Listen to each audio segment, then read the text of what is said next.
Channel पे एक बार आपका फिर से बहुत बहुत स्वागत है। आई होप कि आपने जो है पहला वीडियो जो है वो देख लिया होगा। तो चलिए उसी को हम कंटिन्यू करते हैं और आगे कुछ समझने की कोशिश करते हैं। हमने जो है पिछले वीडियो में क्या देखा था कि हमने देखा 3 इक्वेशंस सॉल्व की थी, है ना। और उन तीनों इक्वेशंस में अलग अलग ग्राफ बनाए थे और उन ग्राफ्स में हमने ये देखा था कि अगर लाइन इंटरसेक्ट करती है तो क्या होता है, पैरेलल होती है तो क्या होता है और कोइंसाइड करती है तो क्या होता है, और उसका अलग अलग सॉल्यूशंस देखा। अब देखिए उसी जो मैंने इक्वेशंस बनाई थी वो आपकी बुक ही की हैं, आपकी बुक के क्वेश्चन, उसी में से मैंने एक क्वेश्चन उठाया है और उसका इम्प्लीमेंटेशन देख रहे हैं हम लोग कि क्या होगा। ठीक है, तो मैं क्वेश्चन पढ़ता हूँ और कोशिश करते हैं हम लोग मिलके सॉल्व करने की। Romila went to stationery shop and purchase 2 pencil and 3 eraser for ₹9। ठीक है, ये तो बहुत ईजी है। उसने क्या किया, 2 पेंसिल 3 इरेजर 9 रुपये में खरीदे। Her friends Sonali saw the new variety of pencil and eraser with Romila. उसकी फ्रेंड्स ने भी कुछ पेंसिल्स और इरेजर खरीदे। She also bought 4 pencil 6 eraser 18 rupees की। Represented this situation algebraically and graphically. Graphically हम इसको देख चुके हैं पिछले लेक्चर में, बट एल्जेब्रिकली इसको कैसे सॉल्व करेंगे ये देखिए। मैंने आपसे पिछले लेक्चर में ये कहा था कि लीनियर इक्वेशंस में 2 चीज़ें होंगी, 2 वेरिएबल होंगे। वो वेरिएबल आपको पहचानने पड़ेंगे कि कौन से वेरिएबल है। जैसे मैंने बोला था कि age related problems, money problems, यहाँ पे जो है ये एक मनी से रिलेटेड प्रॉब्लम है। अब 2 वेरिएबल होंगी जिसकी वैल्यू आपको नहीं पता होगी, तो मैंने कहा कि ये देखिए पेंसिल है और इरेज़र है। 2 चीज़ों की चर्चा यहाँ पे की गई है, पेंसिल और इरेजर। कितनी पेंसिल्स हैं? 2 पेंसिल। कितने इरेजर हैं? 3 इरेजर। और कितने रुपए के हैं? टोटल 9 रुपए के हैं। तो मैंने कहा कि let the cost of 1 pencil is X rupees. अगर एक पेंसिल का दाम जो है X रुपीज़ मान लिया मैंने, तो 2 पेंसिल्स का दाम कितना हो जाएगा? 2 पेंसिल्स का दाम कितना हो जाएगा? 2 इंटू एक्स, है कि नहीं? 2 पेंसिल्स का दाम हो जाएगा 2 इंटू एक्स। इसी तरह let the cost of 1 eraser, ठीक है, इरेजर्स 1 इरेजर कितना हो जाएगा? मैंने कहा कि Y रुपीज़। अब देखिए मैंने यहाँ पे Y क्यों माना, क्योंकि भाई पेंसिल का दाम कुछ और होगा और इरेज़र का दाम कुछ और होगा। एक हो सकता है भाई 2 रुपये की पेंसिल और 2 रुपये का पेन भी मिल सकता है ना। बट हम सॉल्व करते टाइम ये नहीं मानते हैं कि 2 चीज़ों का दाम एक होगा, दोनों चीज़ों का दाम अलग अलग है। तो अलग अलग है तो इसका X रुपीज़ माना और इसका Y रुपीज़। क्यों X और Y? क्योंकि हमको पता नहीं है, ठीक है। और जो चीज़ पता नहीं होती है उसको हम वेरिएबल मानते हैं, तो Y रुपीज़। तो मैंने कहा कि 3 इरेजर्स का दाम कितना हो जाएगा? 3 इरेजर्स का दाम कितना हो जाएगा? Y इंटू 3, यानी 3Y। इसको मैं ऐसे भी लिख सकता हूँ 3Y। आप 6-7 क्लास में जो है आपको ये सब बताया जाता है, बट चलिए ठीक है। तो यहाँ पे 2X और 3Y। अब 2 पेंसिल का दाम और 3 इरेज़र का दाम, इन दोनों का दाम अगर मैं मिला दूँ, ठीक है, 2X प्लस 3Y, दोनों पेंसिलों का दाम और 2 इरेज़र का दाम अगर टोटल करूँ तो वो मुझको 9 रुपये में मिलता है। ये देखिए ये फर्स्ट इक्वेशन बन गई। 2 पेंसिल्स का दाम और 3 इरेजर्स का दाम कितना हुआ? 9 रुपीज़। इसी तरह मैंने कहा यहाँ पे 4 पेंसिल्स का दाम, तो 4 पेंसिल, भाई एक पेंसिल का दाम तो अभी भी 1 ही रुपये है, भले ही चाहे वो खरीदे और चाहे उसकी दोस्त खरीदे, कोई भी खरीदे दाम वही रहेगा। तो 4 पेंसिल्स, तो यहाँ पे मैंने कहा कि 4 पेंसिल्स का दाम कितना हो जाएगा? 4X, 4 into x. और 6 इरेजर्स का दाम 6 इंटू वाई। तो टोटल कितने रुपए का मिला उसको? यहाँ पे देखिए 18 रुपीज़ का, 18 रुपीज़। ये हो गई आपको सेकंड इक्वेशन। तो यहाँ से हमने देखा कि 2 इक्वेशंस बन गई, पहली और दूसरी, और इसको हमको ग्राफ पे प्लॉट करना है, जो हम पिछले लेक्चर में प्लॉट कर चुके हैं। तो वो इतना कठिन टास्क नहीं होना चाहिए आप लोगों के लिए। आगे हम जब एक्सरसाइज पे आएंगे, अभी हम पूरे कॉन्सेप्ट समझेंगे, ठीक है। बैक टू बैक जितने भी वीडियोस आएंगे सब आपको पूरे चैप्टर के जितने भी कॉन्सेप्ट होंगे उसको हम समझेंगे, और फिर उसके बाद एक साथ जो है हम क्वेश्चंस को करेंगे। तो पहले जैसे हम कर रहे हैं वैसे करते जाइए। If you want to solve the questions you can go for it, है ना, देयर इज़ नो प्रॉब्लम, है ना। बट अभी हम पूरे कॉन्सेप्ट समझ लेते हैं ताकि क्वेश्चंस को लगाने में हमको बहुत ईजीनेस हो जाए, है ना। तो यहाँ पे देखिए आपको मैंने क्या किया, दो इक्वेशंस। तो इसी तरह से हमको क्वेश्चंस पढ़ना है और क्वेश्चंस पढ़ के जो है हमको क्वेश्चंस को सॉल्व करना है। बहुत ही आसान है ना, इतना कठिन टास्क नहीं है जितना हमको लगता है, क्योंकि वर्ड प्रॉब्लम जो है बाबा रे बाबा बहुत कठिन होते हैं, है ना। लोग अरे वर्ड प्रॉब्लम तो छोड़ दिए, सब छोड़ देते हैं, जिनको मन आता है सब छोड़ देते हैं, कोई भी जो है सॉल्व नहीं करता है। Most of the student leave the word problem, वही करता है जो बोलता है वो टॉपर है, टॉपर जो होगा वही करेगा वर्ड प्रॉब्लम, हमसे तो नहीं आता है। तो इस तरह की मेंटेलिटी हमको जो है थोड़ा सा हटाना पड़ेगा। Every one can solve it, है ना। और बहुत ही लड्डू प्रॉब्लम होते हैं ये, है ना, लड्डू से भी नीचे तो कुछ होता ही नहीं है। तो चलिए, तो यहाँ पे जो है हमने क्या कर दिया, इक्वेशन बना लिया और इक्वेशंस को हमने इसका ग्राफ बना लिया। तो बस इस क्वेश्चन को बताने का मेरा मेन मकसद यही था कि हम कैसे क्वेश्चन को पढ़ के जो है एक लीनियर इक्वेशन बना सकते हैं, दैट्स इट। चलिए अब हम जो है आगे चलते हैं और चीज़ों को देखते हैं। ये है हमारा आज का मेन टॉपिक, है ना, जिसको हमको करना है और चीज़ों को समझना है कि क्या है।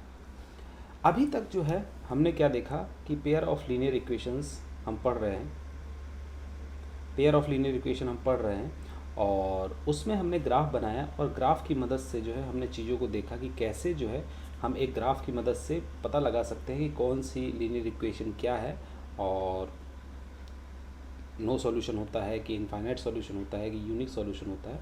अब हमको क्या करना है, हमको डायरेक्टली यानी बिना ग्राफ की मदद लिए हमको डायरेक्टली जो है कैसे हम पता लगा सकते हैं। देखिए मैंने कहा कि आपकी दो लीनियर इक्वेशन होती है, कौन कौन सी, A1 जनरल, अगर मैं बात करूं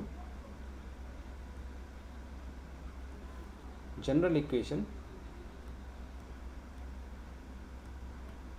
ठीक है, general equation A1x plus B1y plus C is equal to 0 और A2x plus B2y plus C2 is equal to 0। ये इक्वेशन नंबर 1 और ये इक्वेशन नंबर 2।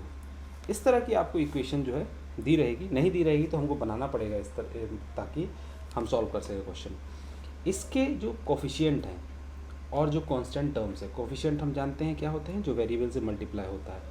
जो कोफिशिएंट्स हैं और जो आपके कांस्टेंट है उनके रेशियो के हिसाब से, दोनों लीनियर इक्वेशन की रेशियो के हिसाब से हम डायरेक्टली देख के बता सकते हैं कि कोई linear pair of linear equation में कोई सॉल्यूशन निकलेगा कि नहीं निकलेगा, है ना, क्या होगा। चलिए देखते हैं।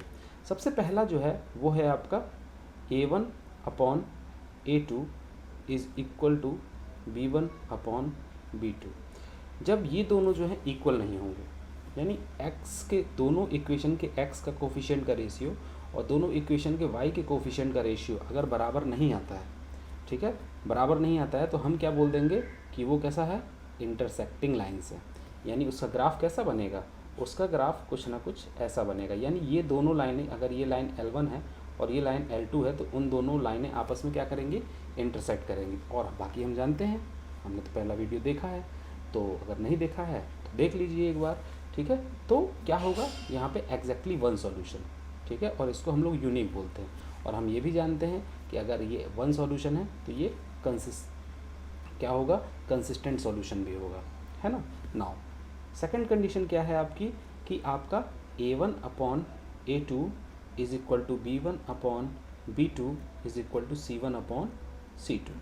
तीनों के कोफिशिएंट यानी आपके जो x और y के कोफिशिएंट है उनका रेशियो और कांस्टेंट टर्म है उसका रेशियो, अगर तीनों बराबर आ जाते हैं तो हम क्या बोलेंगे कि ये एक कोइंसिडेंट लाइन है। कोइंसिडेंट लाइन का क्या देखा था हमने ग्राफ, इस तरह से ये एक के ऊपर एक ग्राफ बनेगा, ठीक है, एक के ऊपर एक ग्राफ बनेगा, ये कोइंसिडेंट लाइन है। और इसमें सॉल्यूशंस कितने आते थे, इनफाइनाइट मेनी सॉल्यूशंस, यानी बहुत सारे सॉल्यूशंस आएंगे। देखिए इसी को मैं बहुत बड़ा भी खींच सकते हैं हम लोग, है ना, लेकिन क्या मतलब है किसी चीज़ को ज़्यादा खींचना, थोड़े से में हो सकता है तो उतने से में काम चल जाएगा, तो हम क्यों ज़्यादा करने की कोशिश करें, जल्दी से जल्दी हो सके हम वीडियो को ख़त्म करेंगे। अब तीसरा है A1 upon A2 is equal to B1 upon B2 is not equal to C1 upon C2।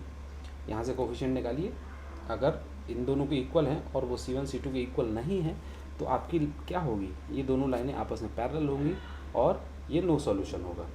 और इसको हम लोग क्या बोल देते हैं, इनकंसिस्टेंट भी बोल देते हैं,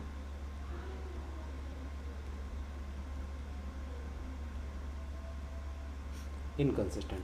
ये वाले जो दो होते हैं ये दोनों कंसिस्टेंट होते हैं और ये जो नो सॉल्यूशन होता है ये इनकंसिस्टेंट होता है। ठीक है, चलिए अब हम देखते हैं यहाँ पे आपके क्वेश्चंस हैं, है ना, इन्हीं को समझ लेते हैं ज़रा।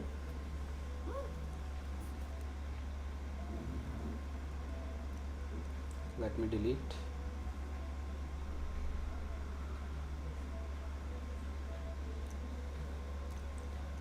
ठीक है, चलिए अब देखिए हमारा जो पहला क्वेश्चन है क्या है, x minus 2y is equal to 0 और 3x plus 4y minus 20 is equal to 0। मैंने कहा कि x का यहाँ पे कोएफिशिएंट आपको कंपेयर कैसे करना है, आपको कंपेयर करना है a1x प्लस, नीचे लिखा हुआ ये है a1x, ये वाला, इससे कंपेयर करना है। ठीक है, तो देखिए x का कोएफिशिएंट क्या है, यहाँ पे 1 है। ठीक है, और ये सेकंड इक्वेशन का कोएफिशिएंट a2 यहाँ पे 3 है, तो ये क्या आ गया आपका a1 अपॉन a2 आ गया। इसी तरह आप क्या निकालिए, b1 अपॉन b2। साइन का ध्यान रखिएगा, है ना। y का कोएफिशिएंट क्या है, -2 और b2 क्या है आपका 4, तो ये कितना हो जाएगा 2 1 जा 2, 2 2 जा 4, ये कितना हो जाएगा -1/2। तो ये देखिए ये कितना है आपका 1/3 और ये कितना है आपका -1/2।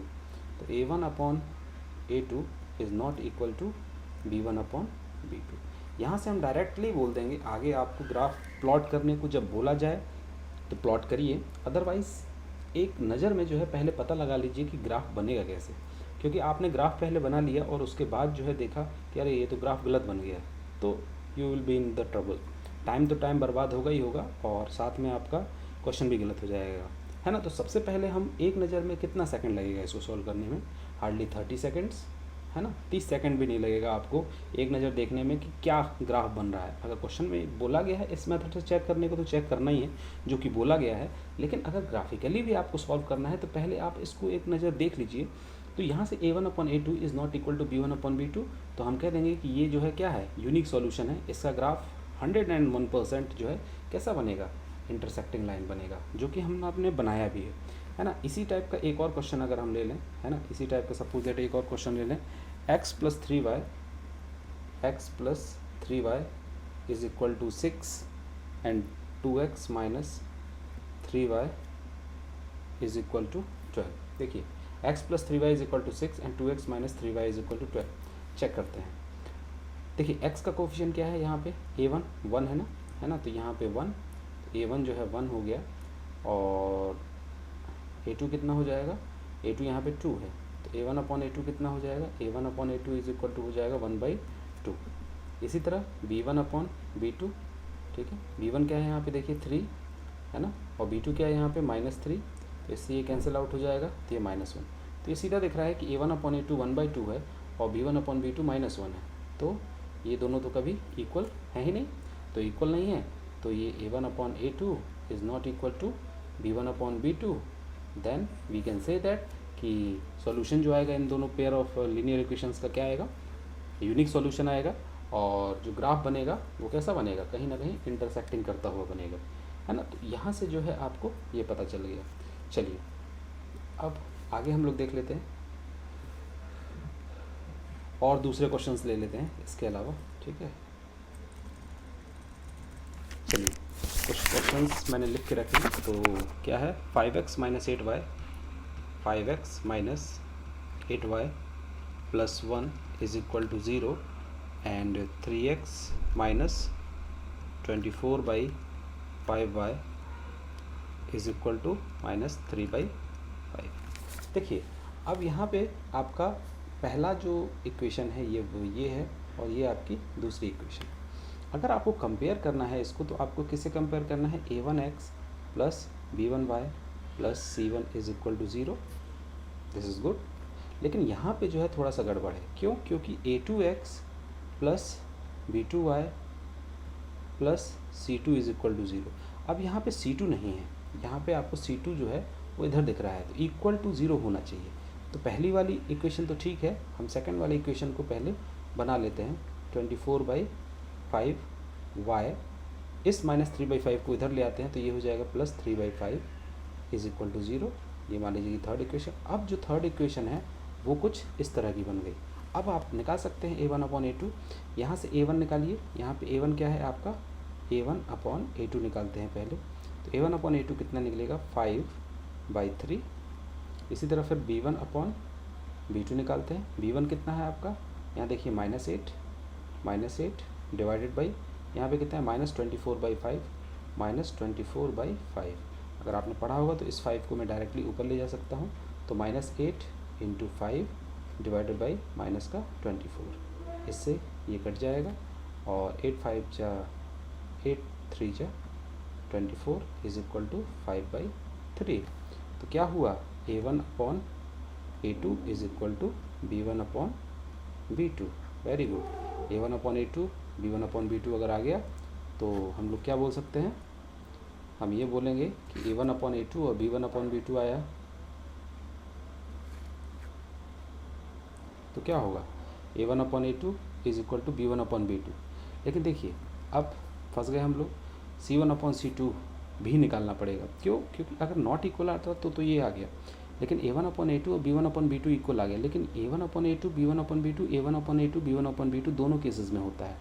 तो अगर आपका a1/a2 और b1/b2 दोनों इक्वल आ गया तो आपको 101% c1/c2 भी निकालना ही पड़ेगा। ठीक है, तो चलिए हम c1/c2 भी निकालते हैं। देखिए यहाँ पे क्या है, c1 1 है। ठीक है, c1 जो है आपका क्या है, c1/c2। c1 क्या है आपका यहाँ पे इक्वेशन नंबर 1 में 1 है।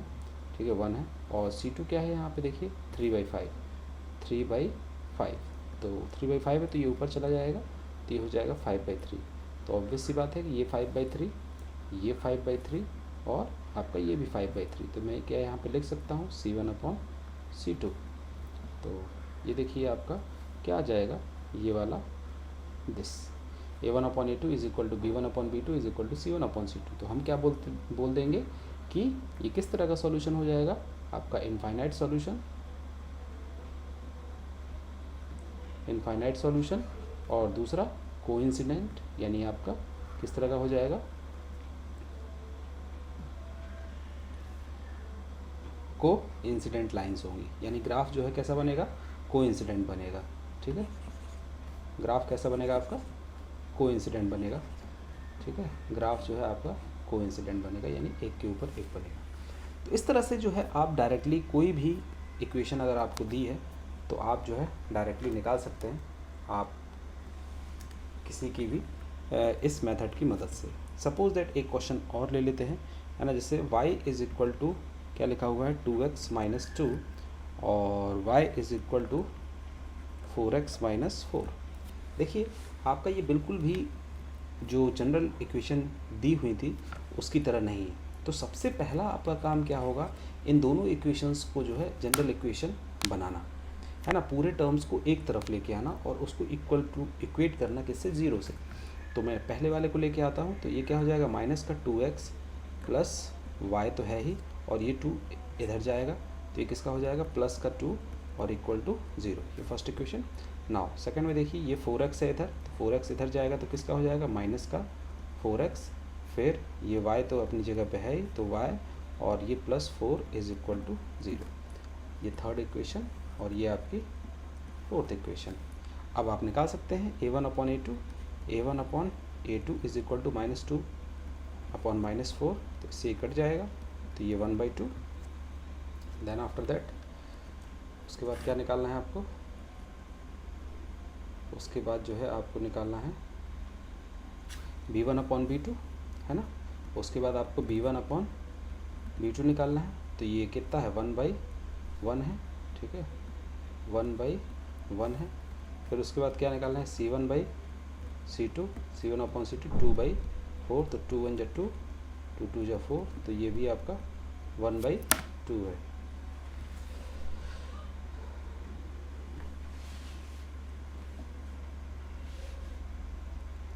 तो यहाँ पे a1/a2 और b1/b2 ये दोनों ही इक्वल नहीं है। तो a1/a2 और b1/b2 जब इक्वल नहीं है तो हम क्या बोल देंगे कि simply A1/A2 is not equal to B1/B2। तो जब ये इक्वल ही नहीं है तो क्या हो गया, आपका कितने सॉल्यूशन हो जाएगा, यूनिक सॉल्यूशन, है ना। तो इस तरह से जो है हम क्या कर सकते हैं, पहली नज़र में जो है डायरेक्टली ये पता लगा सकते हैं कि कोई अगर आपको पेयर ऑफ लीनियर इक्वेशन दी है तो हम जो है कैसे जो है चीज़ों को सॉल्व कर सकते हैं और कैसे जो है पता लगा सकते हैं डायरेक्टली कि आपका वो यूनिक सॉल्यूशन है, इनफाइनाइट सॉल्यूशन है कि नो सॉल्यूशन है ना, कंसिस्टेंट है कि कंसिस्टेंट नहीं है। अगर ग्राफ बनाने के लिए बोला जाए तो पहली वाला जो वीडियो है उसमें ग्राफ प्लॉट करना देखा है हमने, और आगे भी देखेंगे जब अगर क्वेश्चंस आएंगे तब, तो उस ग्राफ प्लॉट करिए और जो है क्वेश्चंस को सॉल्व करिए।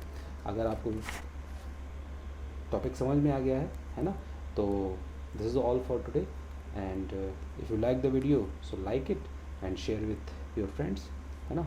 Thank you, have a good day.